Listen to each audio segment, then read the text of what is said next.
the Albany County Commissioners. And we can all say thank you for the little bit of moisture we're getting. Thank you, thank you.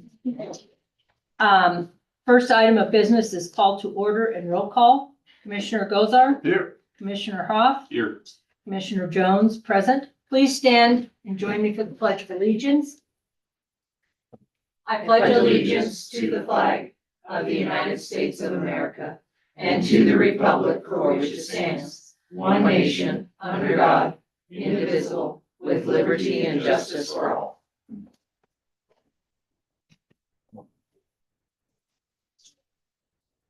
Item 3 is public hearing. And I'm hoping I'll say this correctly. Sorelli? Cicerelli. Okay. Zoning District Amendment Application ZDA-12-25. Would anyone like to make public comment on the Sorelli Zoning District Amendment Application ZDA-1225? Either in the room or online. You get a chance to do it too during the Oh, okay. hearing too. Okay. Okay, last time. Would anyone like to make public comment on the zoning district amendment application ZDA-12-25, either in the room or online? Boy, it's so nice to be able to see all the way down there. That's fantastic. Madam Chair, I move that we close the zoning district amendment public hearing for application ZDA-12-25. Second. All those in favor? Aye. Aye, motion carries. Would anyone like to make public comment on the Sorelli conditional use application CU-05-25, either online or in the room? Would anyone like to make public comment on the Sorelli conditional use application CU-05-25? Madam Chair, I move that we close the Cicerelli conditional use application CU-05-25. Second. All those in favor? Aye. Aye, motion carries. Would anyone like to make public comment on the transfer of retail liquor license for Barrett Trading Post LLC to Trading Post Centennial LLC? Would anyone in the room or online like to make public comment on the transfer of liquor license for Barrett Trading Post LLC to Trading Post Centennial LLC? Madam Chair, I move that we close the public hearing for the transfer of the retail liquor license for Barrett Trading Post LLC to Trading Post Centennial LLC. Second. All those in favor? Aye. Aye, motion carries. Would anyone like to make public comment of the transfer of retail liquor license from Snowy Range Resorts Incorporated to Pinnacle Bank, Wyoming? Kayla. Madam Chair, Commissioners, I've been in contact with the Liquor Commission on the next two public hearings. So there was a lot of back and forth. Snowy Range Resorts was foreclosed. Pinnacle Bank took over ownership in December, and then they were able to get a new buyer, which is the Viking Resort. But there's some issues with their liquor license to where they're going to have to withdraw their applications. Both of the applications. I have not received them from the attorney yet, but they cannot move forward. So I'm just giving you a heads up here. I will, in consideration of changes in the agenda, I will pull those two items from the Are we agenda. pulling them or tabling? I'm going to pull them because Okay. I'm not sure that they're going to come back right now, and we'd have to bring them back at the next meeting. So I'd like to pull them right now, but just to give you a heads up on these next two, I will be pulling those off of the agenda, just some issues at the state. So are you pulling the public hearings too? No, because the public hearings will have to go because we've advertised them, Okay. so we'll let them go forward, but I will pull them when we get down to that. Caleb, while you're up there, is there any chance that the liquor license is going to expire due to delinquency or? So is what Jennifer and I believe is what's gonna happen, because Snowy Range Resorts does not own the property any longer. They legally cannot hold the license because you have to own the property or you have to have a lease from the landowner in order to run the liquor license. So we've written a letter. A letter will go out to Snowy Range Resorts, letting them know that their license has been relinquished. What then will happen is the bank doesn't want to take the license. So the license will go back into the pool. you guys, we will advertise that we have a license. And then at that point, I'll come back to you guys and we can decide whether you want to put it back out there, whether you want to hold it, because we will be going through renewals. I actually just got my renewal documents from the state yesterday, because we go through renewals right now, because of course our license is from July to July of every year, and it takes, you know, a good 3-4 months to do those renewals. We can either do a renewal and a new and a renewal at the same time, or you can just have them do it so that it's effective. Okay, I just wanted to make sure a new buyer wasn't gonna be penalized for the You know, process that they had to endure. The hard thing is that the county owns the license. It is the jurisdiction's license, and it's your guys' will to do what you like with those licenses. Even at this point, even if everything was good to go, you guys could still deny a license. You guys have that right. So I hope that there wasn't some contingency in their sale, because really they don't have that right to give that contingency, because the licensing authority, which is you guys, do own that license. So I hope that that's not the case, but I don't know that for sure. So. Thanks. Thank you. So one more time, would anyone like to make public comment on the transfer of retail liquor license from Snowy Range Resorts Incorporated to Pinnacle Bank, Wyoming? Madam Chair, seeing nothing, I move that we close the hearing, or can I close both of them? No, you'll have to open Okay, the other one. for the transfer of retail liquor license for Snowy Range Resorts Inc. to Pinnacle Bank, Wyoming. Second. All those in favor? Aye. Aye, motion carries. Would anyone like to make public comment on the transfer of retail liquor license from Pinnacle Bank, Wyoming to Viking Resort LLC? Either online or in the room. Madam Chair, I'm gonna move that we close the public hearing for the transfer of retail liquor license from Pinnacle Bank, Wyoming to Viking Resorts LLC. Second. All those in favor? Aye. Aye. Aye, motion carries. Item 4, comments from the public. Is there anyone that would like to make public comment this morning? Either online or in the room? Would anyone like to make comments from the public this morning, either online or in the room? Madam Chair, seeing that, I move we close the public comment. Second. All those in favor? Aye. Aye, motion carries. Item 5, consideration of changes to the agenda. You want to do yours first? Sure. Good morning, Commissioners. I would like to ask that we add the memorandum of understanding with the city for the victim witnesses services to today's agenda. And if we could add it at 17A, just after the grant application, that would be appreciated. Thank you. Thank you. We have a motion to, here comes Kim. Madam Chair, Commissioners, if I could please remove item 13 and 14, the transfer of retail liquor license from Snowy Range Resorts to Pinnacle Bank, and then the transfer of retail liquor license from Pinnacle Bank to the Viking Resort LLC. You're gonna need a motion to accept it. I think so. Yeah, I move that we approve the changes to the agenda. Second. All those in favor? Aye. Aye, motion carries. Item 6, disclosures, Madam Chair, I have none. Nor I. nor I. That's. Item 7, approval of the consent agenda. Madam Chair, I move that we approve the consent agenda as presented. Second. All those in favor? Aye. Aye, motion carries. On to the regular agenda, item 8, present for approval, resolution 2026-007, resolution establishing election districts and vote centers as polling places. Good morning, Kayla. Sorry, Madam Chair and Commissioners, back. Thank you. So this morning, I would like to, for your consideration, approve our vote centers as polling locations for the 2026 election cycle. So that's for our primary and general election. As you all know, at the last meeting, we approved our vote centers for the special election in May. They are different, of course, because we have consolidated them down quite a bit for the special election. But for the For the primary and general election, as you all know, in 24, we moved to e-poll books.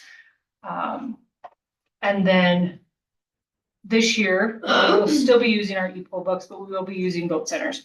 In meeting with the school district in January of last year, we found out that the schools were no longer available for us for our polling locations. It kind of put us on a little bit of a pivot because, as you all know, most of our polling locations were in the schools. I don't feel it. I think it's a safety risk to have polling locations while kids are in school. So it made us kind of think about how we would like to move forward with elections in Albany County. Because we have e-poll books, it does allow us to use vote centers. And what vote centers are is they are polling locations where any voter, regardless of their district and precinct, can vote at that location. So just because you have historically voted at the fairgrounds, because you live at 460, anybody can vote at the fairgrounds now. All ballot styles will be available at every location. So it makes it more accessible for our voters. We also are going to look at having I guess it would be a wait time counter on our website. So during the primary and general, we will have on our website that there's a 15-minute wait at the gateway. There's a 20-minute wait at the library. And I think that can help people as to decide where they want to go vote. If they've got the time, maybe they want to go to Gateway because they've never been there. They'll say, well, I'll wait the 20 minutes. It's not a big deal. But I think that it will make it more accessible for our voters. And it just makes it more accessible because people can go where they choose to go. I know in 24, we had a lot of voters that went to one location. They were in the wrong spot. Then they went to the next spot and they were still in the wrong spot. That's not a problem anymore. It doesn't matter where you go, you're in the right spot.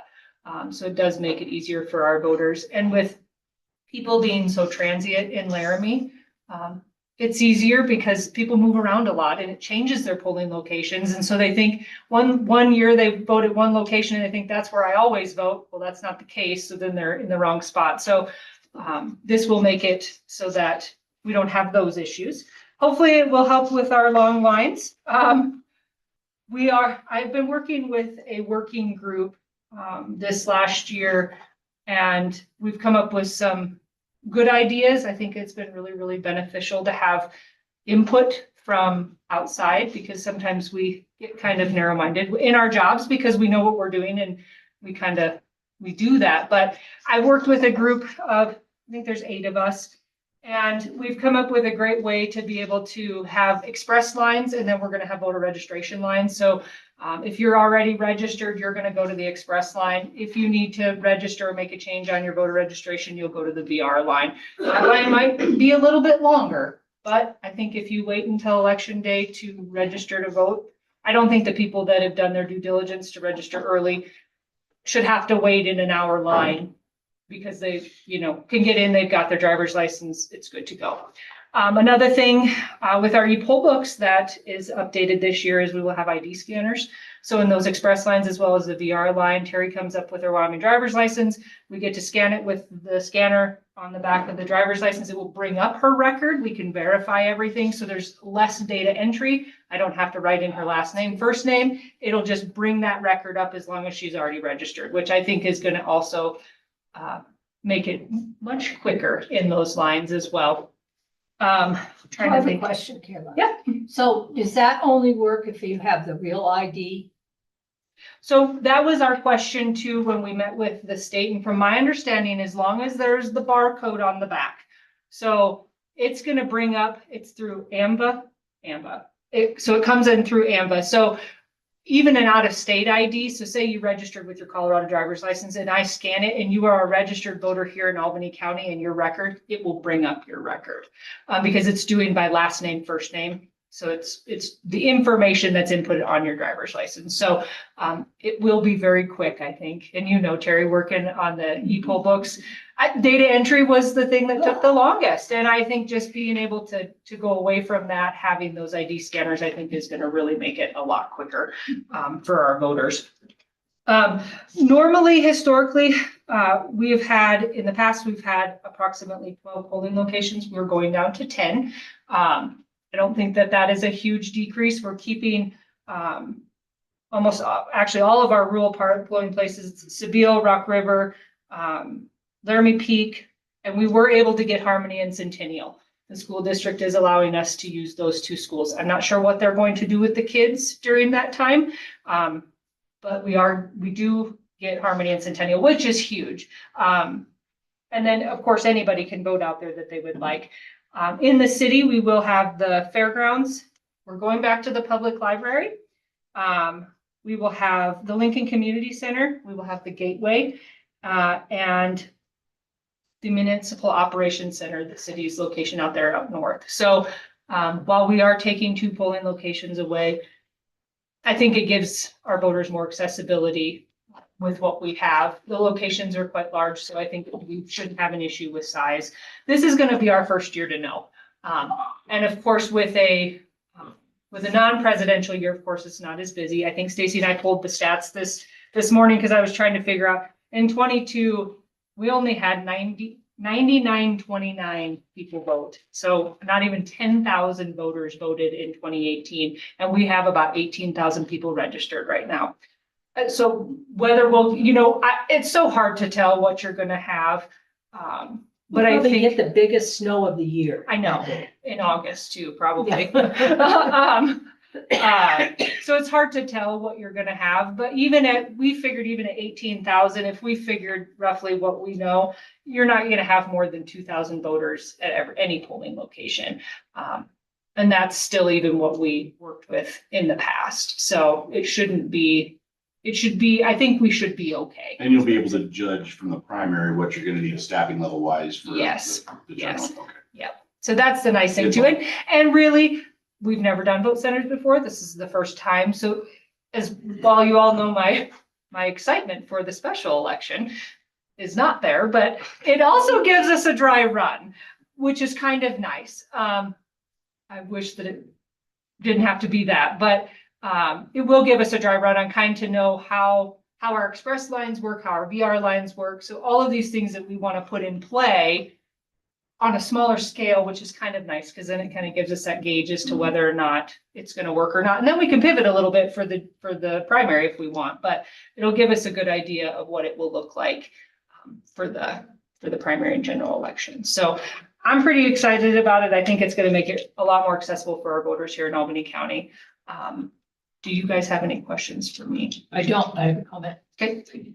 I'm very happy that we're doing the 2 different lines because the people that are already gotten all their stuff together can zip through there and not get hung up and punished because someone else was not prepared. Exactly. And with the residency requirements changing, there is more things that people are going to have in order to register. If you're registering with an out-of-state driver's license, while it is Real ID compliant, which does your citizenship and your identity, you still have to prove your residency. So therefore you have to have a utility bill or something that people are not going to come prepared. I mean, I hope that they are. We hope that the information we put out, actually after today, once the polling locations are approved, my office will be sending out a letter to our address library, which is all the addresses that we have in WyoReg, which is not going to be every single address because you can't get it to every single apartment complex, but we've got ideas on what to do with that. But we have a letter that'll go out to every residence and it'll have this flyer, which I made a bunch of notes on, but it's like, let's go to the polls. It gives all the information, but then it also gives all the residency requirements on the back as well. It's something you can stick up on your fridge. I just hope that people read it, but I keep putting it out there that this is going to come in your mail. This is going to come in your mail. Please don't throw it away. It's important information because it does talk about the vote centers and also the special election, how the polling locations are different because people are going to want to go to the same ones that they went to on the special. They're going to want to go to the same ones. So there's a lot of work on our office's side, but we're trying to do the best that we can to put that information out there. And I'll get these flyers to all the parties and everything so that people can disseminate it out. It's not anything, we'll probably put it on our counter. Anything you go to, if you want some flyers, I'm happy to send them with you. So I think just the more information that we can get out to our voters, the better. So. Well, then I have a question for you. So a registered voter that's all good to go, walks through the door, no line. They're in and out of there in what, 2 minutes? As long as it takes them to vote. I mean, But I think. But a provisional ballot, so they walk Yeah. in, not registered, nothing in hand.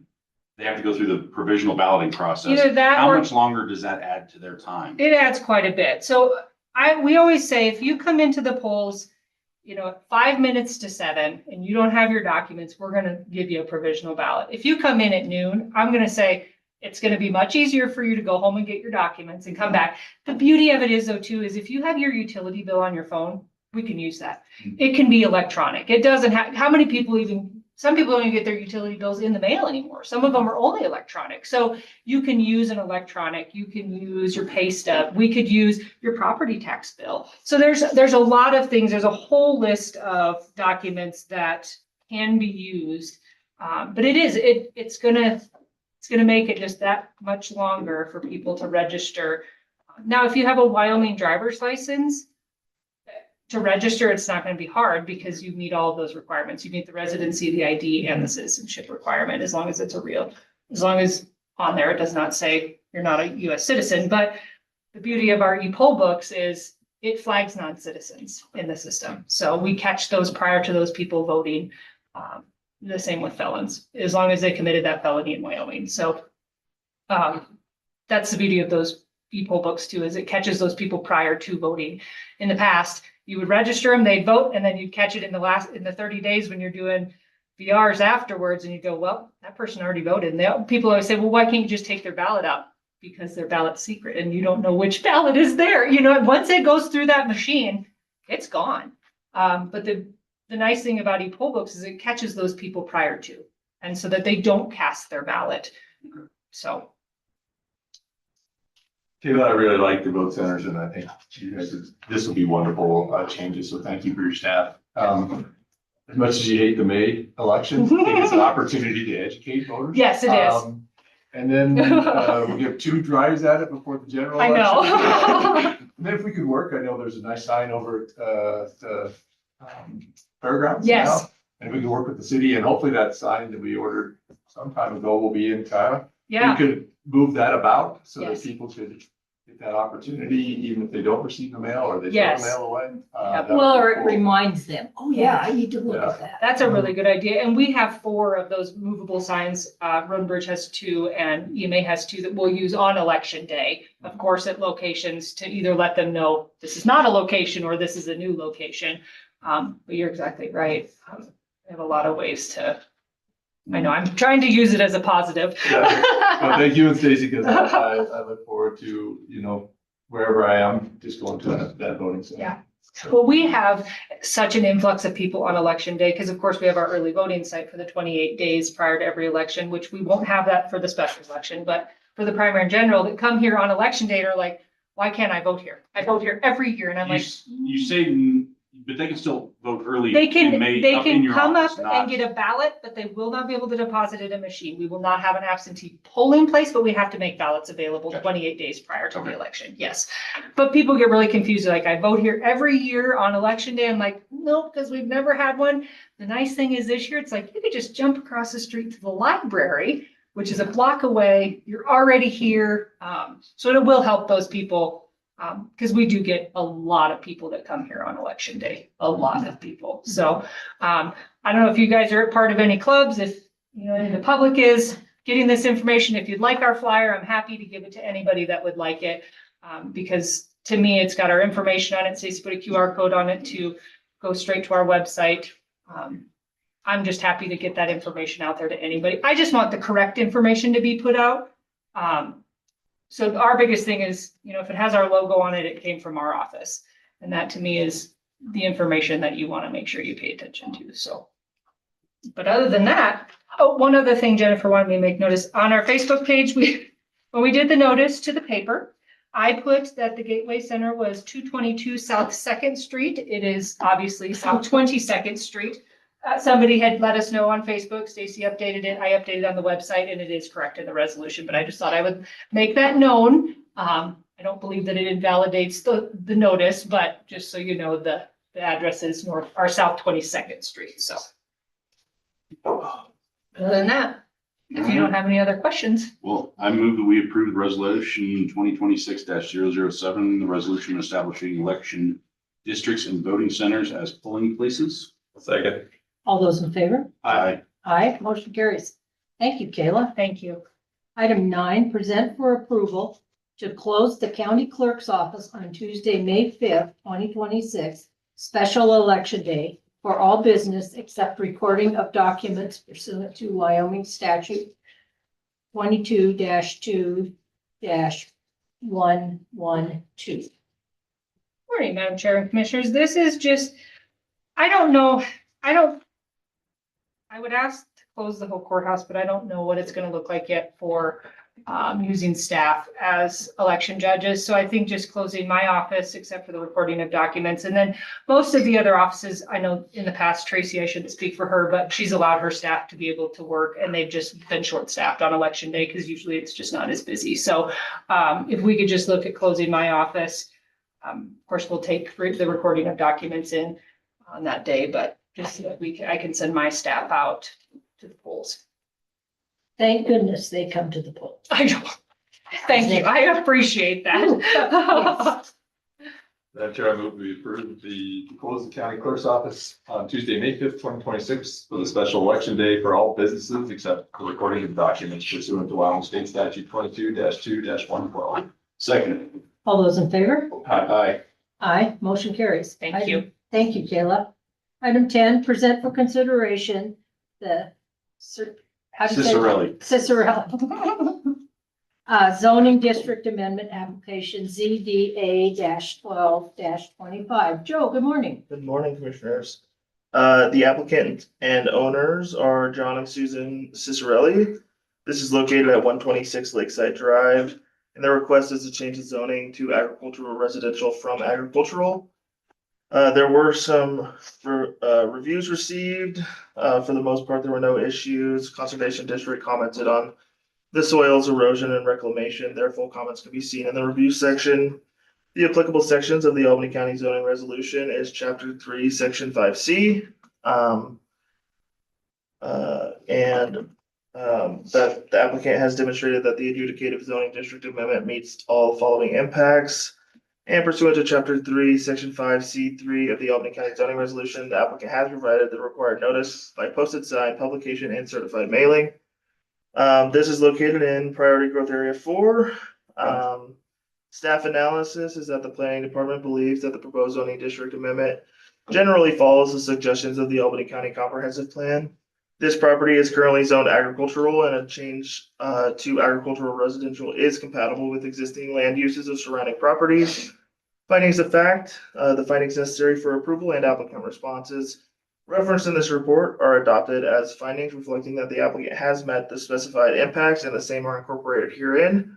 Conclusions of law, the applicant is proceeding in accordance with and is in compliance with the requirements of the Albany County zoning resolution. And the Planning and Zoning Commission voted unanimously to recommend the Board of County Commissioners approve the Cicerelli zoning district amendment ZDA 1225, adopting and incorporating the staff analysis, findings of fact, and conclusions of law as each are stated in the staff report. Joe, any concerns from anybody, you guys? No, we didn't receive any public comments. Didn't seem like there was much concern with planning and zoning either, so. Okay, and then property surrounding it, if somebody were to do that next door, do you find that to be something that's not compatible? We would probably recommend approval for the same thing. Madam Chair, I move we approve the Cicerelli zoning district amendment ZDA 12-25, adopting and incorporating the staff analysis, findings of facts, and conclusions of law as each are stated in the staff report. Second. All those in favor? Aye. Aye. Sorry. Aye, motion carries. I didn't want you to choke to death there. Okay, item 11, present for consideration the Cicerelli conditional use application. Go. All right, so same owners, John and Susan Cicerelli, same location. Their request is for a conditional use for a second dwelling on an agricultural residential zone property. There were reviews, no one had any issues. The applicable sections of the Albany County zoning resolution are Chapter 5, Section 5, and Chapter 5, Section 7. The applicant has required notice by posted time, publication, and certified mailing. And the conditional use meets all of the impacts. Staff analysis, the applicant has met the impacts associated with the proposed use, and the planning department believes that their responses meet the requirements of the application. Findings of fact, this information provided as part of the findings necessary for approval and staff analysis in this report are adopted as the necessary findings for approval of the conditional use application. Conclusions of law, the applicant is proceeding in accordance with and is in compliance with the requirements of the Albany County zoning resolution, and the Planning and Zoning Commission voted unanimously to recommend the Board of County Commissioners approve the Cicerelli conditional use application CU 0525, adopting and incorporating the staff analysis, findings of fact, and conclusions of law as each are stated in the staff report. Joe, any concerns that the barn minute might be more than 1,200 square feet? And the follow-up question would be, could we tell people in advance that if they're gonna plan to do something more on their property, that this might be a consideration they want to take into account? Sure, so anyone, for the most part, that reaches out to us, we tell them what our standards are, and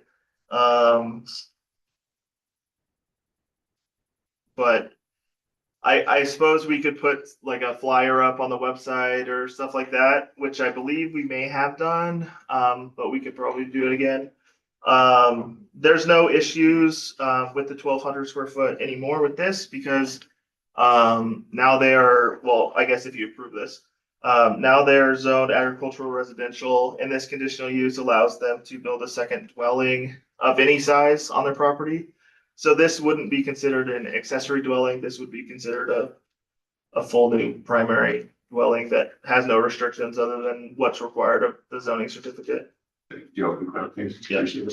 And my question is the second occupiable structure on this, is it their intention, or I guess you can't speak to their intention, as long as it doesn't become a short-term rental property and cause problems with the neighbors and. Yeah, so obviously we can't control what people ultimately do with their properties, but and their covenants, they don't allow it. So I know the Wild Horse Ranch is very strict, and they, follow up and check on these things. So I know that their covenants don't allow it, but that doesn't always online, so that doesn't always prevent people from Okay. following those. No, I understand if they're using it more like a bunkhouse or family. I think it's more of like a family, like when family comes to visit. Like a casita. Yeah. I'm good. I move that we approve the Cicerelli conditional use application CU 05-25, adopting and incorporating staff analysis, findings of fact, and conclusions of law as interstated in the staff report. Second. All those in favor? Aye. Aye, motion carries. Thank you. Is this your last one, Joe? It is. Present for approval, transfer of liquor Nope, that one's right. okay. Present for approval, transfer of liquor license from Barrett Trading Post LLC to Trading Post Centennial LLC. Madam Chair, Commissioners. I have a transfer of a liquor license. If you guys remember back some time, it went from Trading Post to Barrett. The new person that's leasing it is not able to do it, so they're going to transfer it back to the original owners.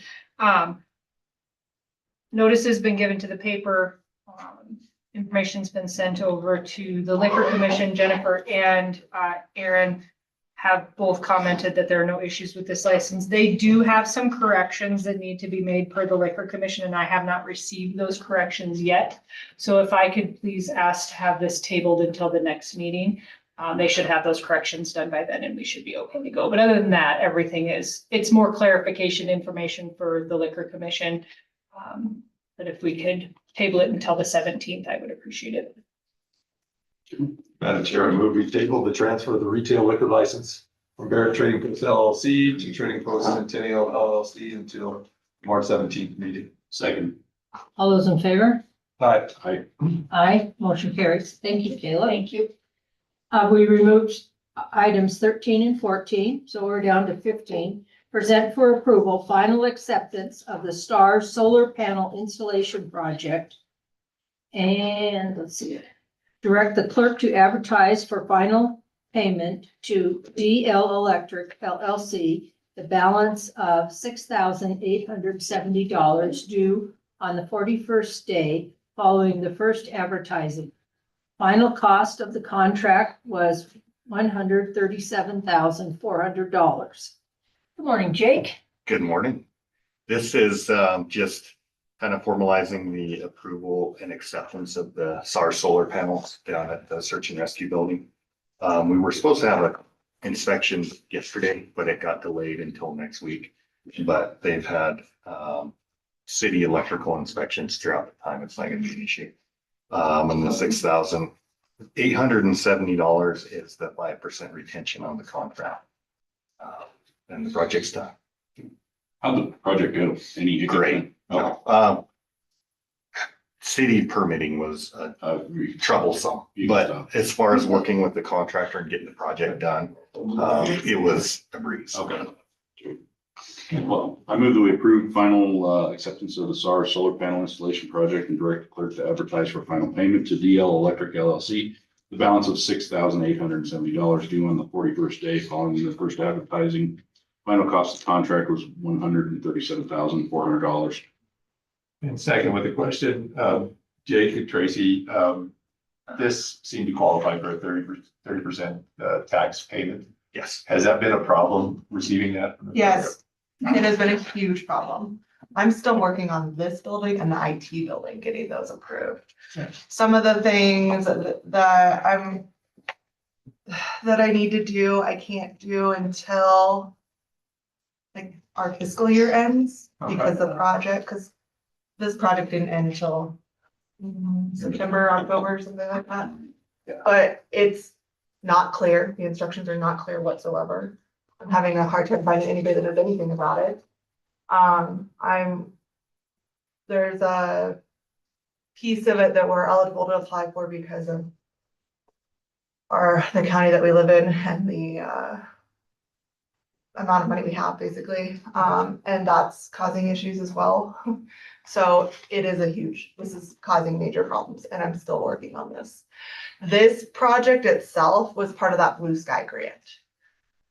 So we just got the the second invoice, I guess this is the final. And so I haven't asked for reimbursement yet with Blue Sky, but that was hard to deal with too. These solar panels in the financial side have just caused lots of problems and it's taking quite a bit of time to work through. Well, the Blue Sky people, they have that obligation. They don't have an ability to say no. Those dollars are passed through Rocky Mountain Power. The express written intention that they have to be put to a Blue Sky program. So I'm happy to help you with that. I have some familiarity with that. And the other 30 and 10% for being an economically disadvantaged county, that's real money. That's $52,000, $53,000 on this project alone. So let me know if I can be helpful. Okay. Yeah, Blue those are Sky, I decisions. think we're finally there. We had to, These two buildings. no, Blue Sky was just with the SARS building. Okay. So we had to amend the agreement because of the permitting issues. They took longer than we expected.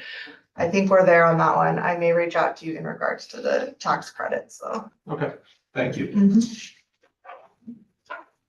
I seconded it, sorry. Okay, all those in favor? Aye. Aye. Aye, motion carries. Thank you. Thank you, Jake. Item 16, present for approval application to Wyoming State Historic Preservation Office for the Certified Local Government Grant for the purpose of the Albany County Historic Preservation Board to rehabilitate the historic windows at the Lincoln Community Center.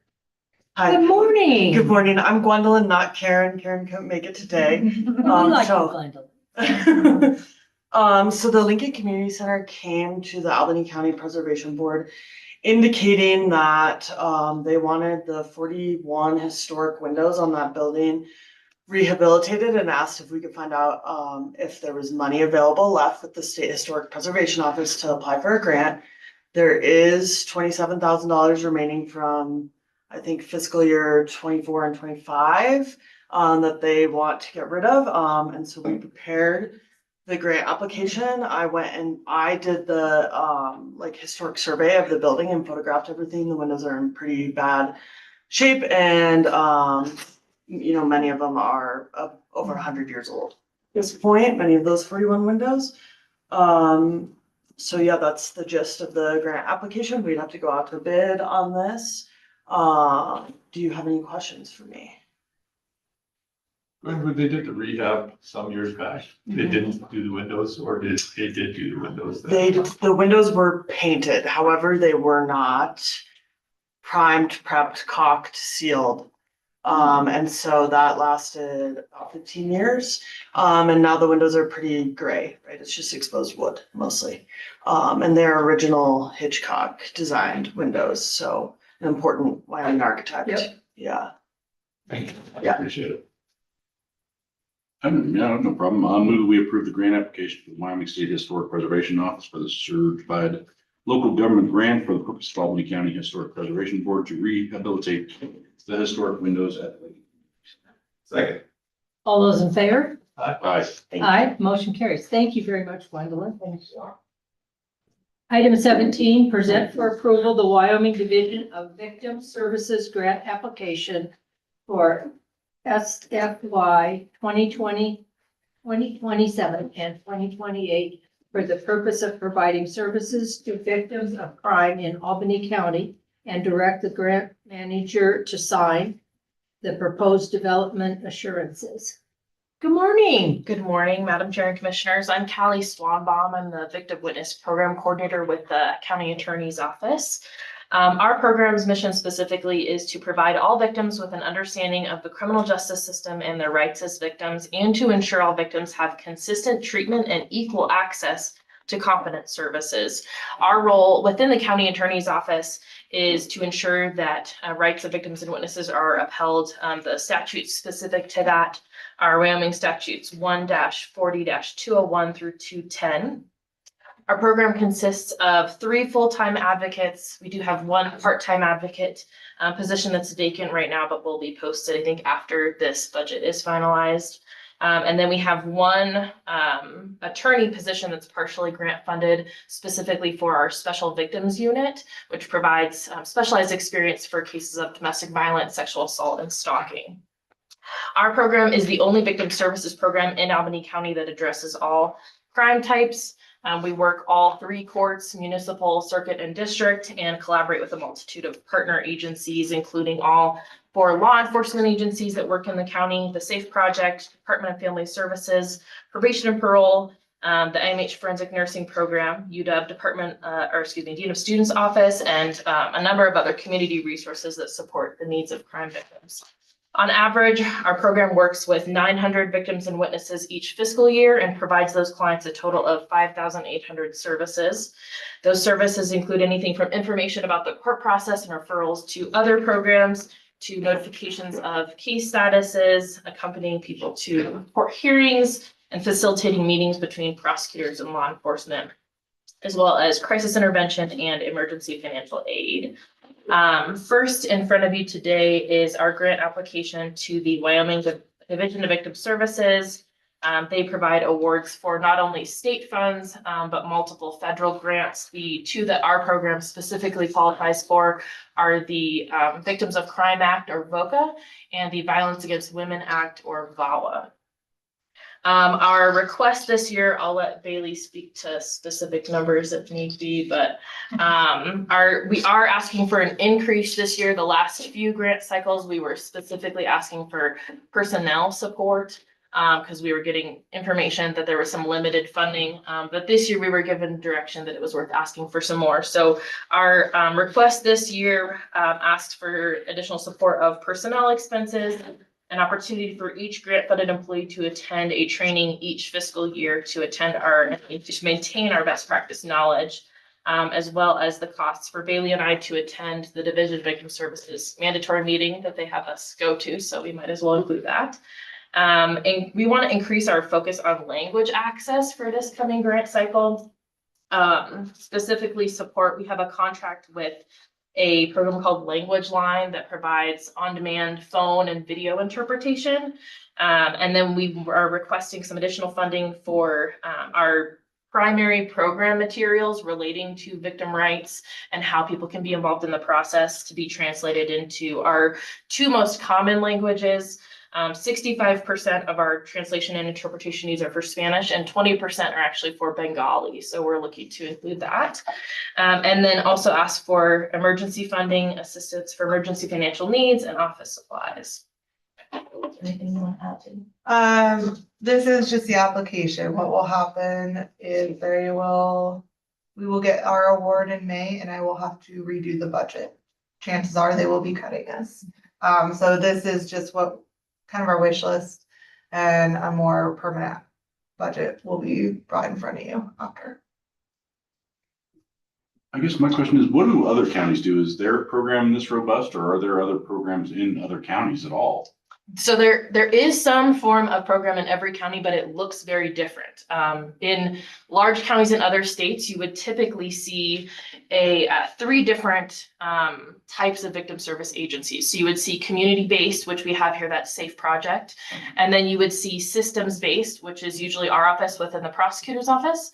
And then the third that we don't have here in Albany County is law enforcement-based advocates. So in other counties, I think every county has a community-based agency that has a hotline, they have an emergency shelter. Those are specific to domestic violence and sexual assault. Other counties have either a combination of law enforcement and prosecution-based advocates, or just one or the other that kind of bridges the gap. So we work closely with our law enforcement partners to ensure that we are bridging that gap, getting involved in cases that either may not come to our office or are not at our office yet, or ensure that resources that apply to cases that we may never see are still being provided. The other thing too is crime victim witness comes from 4 different pots of money, 2 are state, 2 are federal. One of the federal ones we get is VAWA, which is that sexual assault. We are one of the only counties in the state that receives those funds. There's a handful of us that do. And it's only 2 that have funding specific for prosecutors. So it's only us in Laramie County that have a funded prosecutor from that federal grant. So again, like she said, they all kind of look different. And the other thing that is interesting about this grant is majority of the grants we apply for, you're seeing counties or municipalities are the recipients. This one has nonprofits as recipients too, which adds a whole nother layer of confusion sometimes. So they have to kind of treat things differently with your local governments and your nonprofits because they are different. So it just can be a bit of a mess. It looks more like a shrub of distribution instead of a tree Yeah. kind of thing. Yeah. Okay. I like that shrub of distribution. I'm just envisioning all these little pipelines that Bailey's got to keep track of, and which spigot gets turned on and where That's exactly that right. money can flow. And then I'm assuming you mentioned the Bengali translation. Is that a lot of international students or Yep, international typically staff it's that- university okay. staff, correct? Okay. Or their spouses. And I only asked that for the impact that they have on the community. Yeah, it was a very unexpected, I think, statistic that we tell people. But it's Yeah, our and I don't second think most people commonly realize considered. that that's all unfunded on the community, so that's. Yeah. okay. Any Thank other you. questions on that? Oh, this has been very interesting, especially since the introduction of shrubs. Sorry, No, I'm sorry. I'll work it in next year.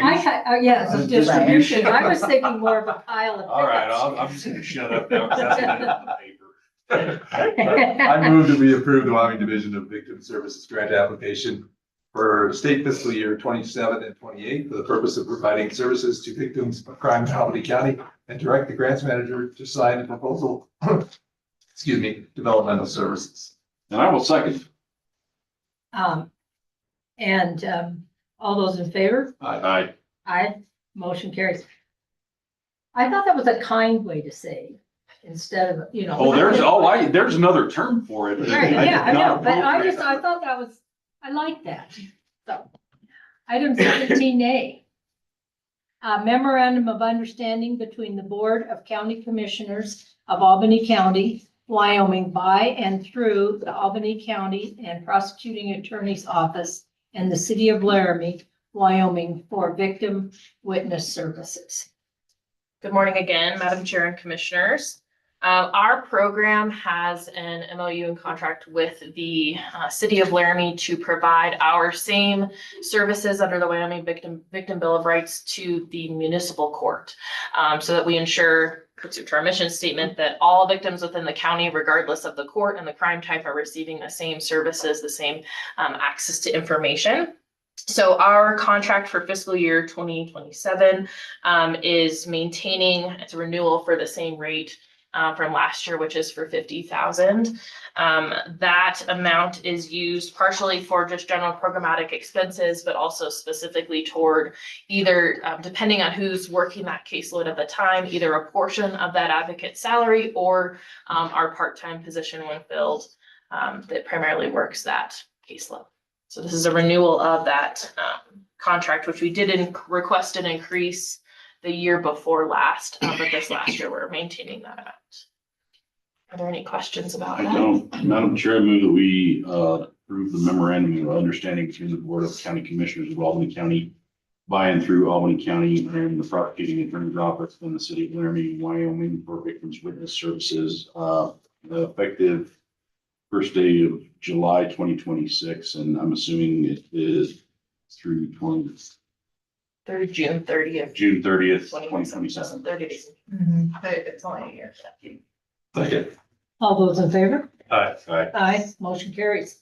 Thank you Thank you. very much.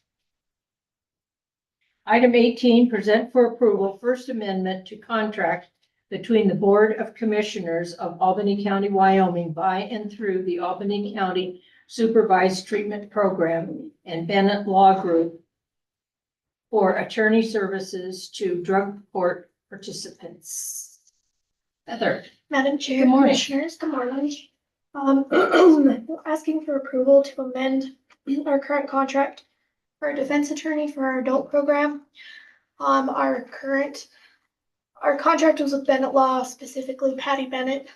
She has just been appointed as the state public defender by the governor, so she is no longer, as of April 1st, able to continue services with our program. Positive for her, sad for us. Her Bennett Law has two other attorneys, Michael Bennett and Tony Hartzell, there's Tony's last name, that are willing and able to provide the defense services to our program going forward. And so we're just asking for an amendment to that contract to allow them to also be included in services. Any question? No questions. Madam Chair, I move we approve the First Amendment to the contract between the Board of Commissioners of the County of Albany, Wyoming by and through the Albany County Supervised Treatment Program and Bennett Law Group PC for attorney services to drug court participants. Second. All those in favor? Aye. Aye. Thank you, Heather. Item 19, acknowledge receipt of the resignation of Dayton Gooder from the Albany County Tourism Joint Powers Board and request to advertise the vacancy. Okay,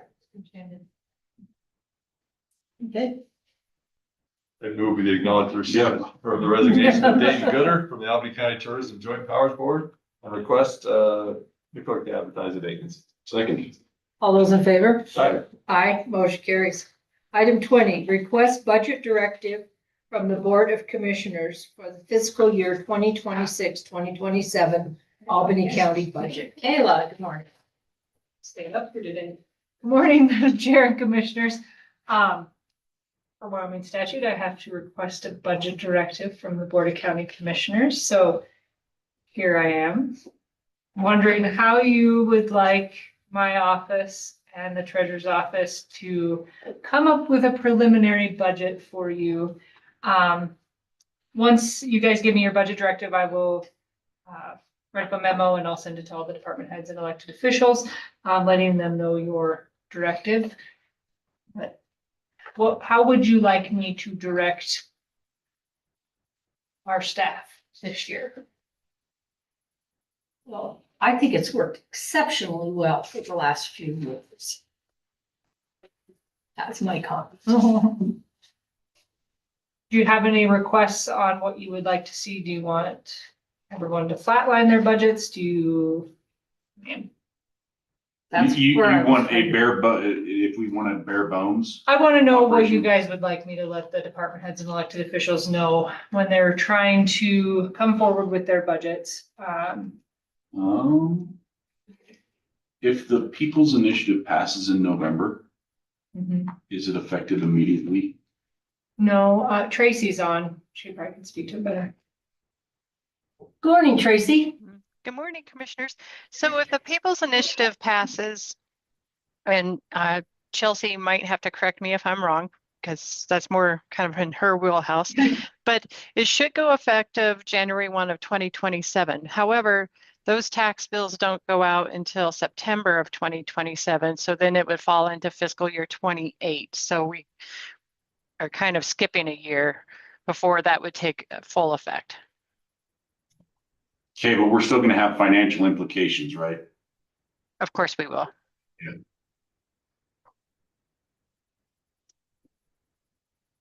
Thank you. Thanks, Tracy. I guess I'm gonna ask for 2 sets of books. Okay. What would you like to One see? is status quo and how it's always been done prior, or how it was done last year. So, And we flatlined.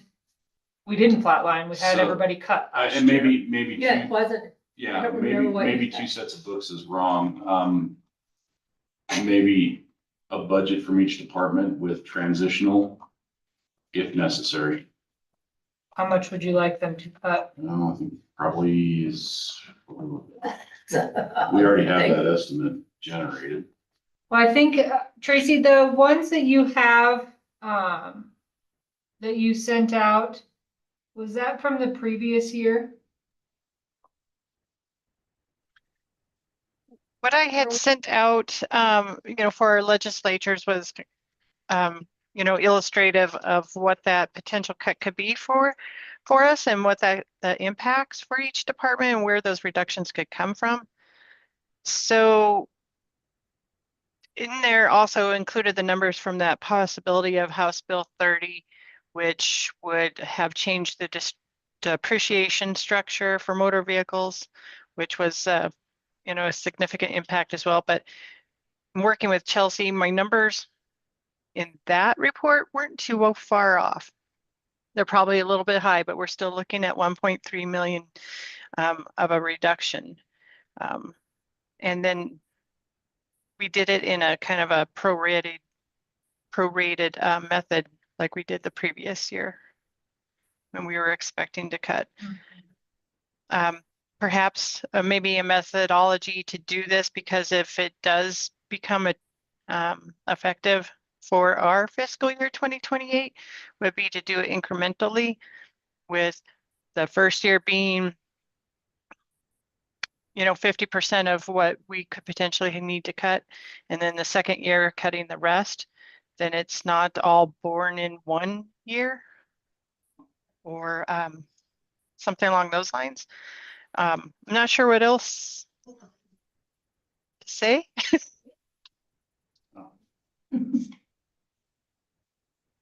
Is there a way to put this off until the legislature's done so we can actually figure out what the financial impact of the legislatures? I think the data I have Do to, you- I have to request it, but I mean, Well, you have to We don't request have it by to- this date. and we don't have to file our budgets until May 15th. We have time. So we can have us look at what it would be. And I think, actually, Tracy and I haven't talked, but maybe doing it where you only decrease year 1 and then year 2. So you don't feel such a hard hit. Because I know that everybody cut last year, and then we got down to it and we had the funding, but we still kept a lot of those cuts. So I think the hard thing is that everybody's made a lot of cuts already in their budgets that we didn't get back, which is perfectly fine. And maybe we just need to look at what that is too. Tracy and I can definitely sit down and do a little more Well, and crunching of numbers. we know we're not talking to the departments that are gonna be hardest hit right now. So it's gonna be the sheriff, it's gonna be road and bridge. That's, So I don't know if you just want us to, we could even flatline right now and look at what it is at flatline, what our numbers would look like. Maybe do a flatline and then maybe do a, I don't know what those numbers were. I can get with Tracy, her and I can get together. I really don't want to go straight to dead broke. You know, I I appreciate that. because, No. Well, I think we did a pretty, Since I we mean, we hovered cut around that hard all the last time. year and then, yeah, which then we didn't have to make all the cuts, but we kept a lot of those cuts in our budgets, which I think will help us out this year. Is it too much to ask Tracy and Kayla to, you guys have some sort of recommendation for us? I think you probably have a better understanding of what might be possible and what's realistic. Yeah. I think, to initially put out there, flatline is probably a nice conservative way to go. I think we all know, nobody is unaware that there's probably cuts coming down the road. I think we all know, we kind of in the back of our heads where we would cut. I mean, they made it evident in that worksheet when I was getting the information from each department. So asking for a flat line now and potentially waiting until after we, the dust all settles over in Cheyenne and we know exactly what's going on, I think is really a good approach. We do have one thing working in our favor. I did notice that the direct distribution did pass at 8%. So thank you everyone for their work on that. Thad, I know you were working really hard behind the scenes on that as well, but Harry as well. we can use that to our advantage. We do have reserves, so we don't necessarily have to, go for the jugular, for lack of better term, on this year's budget or even next year's budget. We can use reserves, but once those reserves are gone, of course, then they're gone. So we don't want to just jump right in and cover every shortfall with those. But to help ourselves, that's exactly why we have reserves, is to help ourselves. So we don't have to hopefully lay off employees, because on that worksheet, that was 22 full-time equivalents and 7 part-time. And to be quite honest, and I'm sure Commissioner Jones, you will agree wholeheartedly with this, we don't want to do that. Terry got to be the bearer of bad news in most of those circumstances. And I don't know how you did it, to be quite honest. I don't think you want to do it again. That was very, very, very hard. unfortunately, what it represents is a quarter of the sheriff's office. It goes away. Yeah. So Yeah. that's the reality. And Road and Bridge has already taken hit after hit. So And hit after hit. yeah, we're definitely going to hear from county residents that are going to be absolutely beside themselves when it does finally snow and nothing gets plowed. So Exactly. And I think the best thing we can do for ourselves is to educate, not to, one way or the other, hey, voter, taxpayer, vote this way, vote that way, but here's what it could mean to you. Your response times when you need a sheriff's deputy out there, or, you need the road plow to get to town for an ambulance or whatever the case, we need to just let people know. And if they make an informed decision and want to do away with that, great. Then we know what we have to do. But I think it's on all of our shoulders just to educate people. So. Yeah. Does that kind of, you I guys mean, know we better. can, Tracy and I can work up something. I Yeah. think she's exactly right. I think if we flatline right now, and we can look at what that looks like. Because like I said, we did cut last year and we didn't put hardly anything back into anybody's budget. So, I think flatlining is still, I think we'll still be okay. And Tracy is correct. We have been conservative in putting reserves. We have our salary reserve, we have our building reserve, which has saved us many a times with some issues that we've had with the building. And so I applaud the commissioners for wanting to put that money aside. I know that not everybody always likes that the county puts reserves, but we have to have some reserves. We have to be able to sustain our business if we don't have any tax base. Well- So, we have to have it there. Yeah. And it's good, and it will save us. It will help us to at least maybe the burden not be so heavy on each department, I hope. No, and I did talk to commissioners from around the state and Campbell County. How much is this going to affect your budget? Not even a little, Won't even touch it. not even, there was, but you come down here and it's all dependent on. It also doesn't affect the city as much as people think it does. The 5th cent does, but not the property tax. Yep. So. Yeah, it's all education. So the department heads know what's on the table. They know where they need staffing. They know where they need Yep. money. So, that's not a directly, but it's more of a. No, I think that's good. I think I think we I'll just work need with cards Tracy. cards on the table, so we know what everybody's thinking and, yeah. Her and I'll work together to get, Yeah. I always have them help me with my budget directive anyway, or with my memo. So we'll get that taken care of, but her and I'll work together to come up with. Okay. Okay, perfect. And you don't need to make a motion. I think that's good. Thank you. Caleb, thank you very much.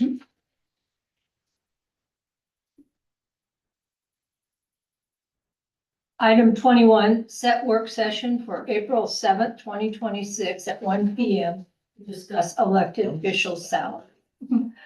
Madam Chair and Commissioners, the elected officials, outside of the commissioners have met. We were wondering if there's any way that we could push the, work session for the elected official salaries till the first meeting in April, to discuss them, really just to wait, kind of see where everything falls. And then, approve that resolution at the second meeting in April, which would still be before it statutorily has to be done. But if we just did it the afternoon of that first meeting, or we can do it immediately after the meeting, it doesn't matter. Because if it's a short meeting, we can have it just right after the meeting, which would be fine too. Well, I don't have any problem with that. I don't. Do you want to do it at 1, or would you like to just do it immediately following the meeting? Why don't we do immediately following the Yeah, meeting? immediately Okay. following the meeting. Okay, so if you'll, So, yeah, When you I make the move, I motion. move that we, set a work session for April 7th, 2026, immediately following our regular session of the, county commissioners. Second. thank you. All those in favor? Aye. Motion carries. Item 22, approve vouchers for February 2026. Madam Chair, I move that we approve vouchers for February 2026. Second. All those in favor? Aye. Aye. Aye. Motion carries. Item 23, seeing no further business for the Board of County Commissioners, may I have a motion to adjourn? So moved. Second. All those in favor? Aye. Aye. Motion carries. Thank you very much, everyone.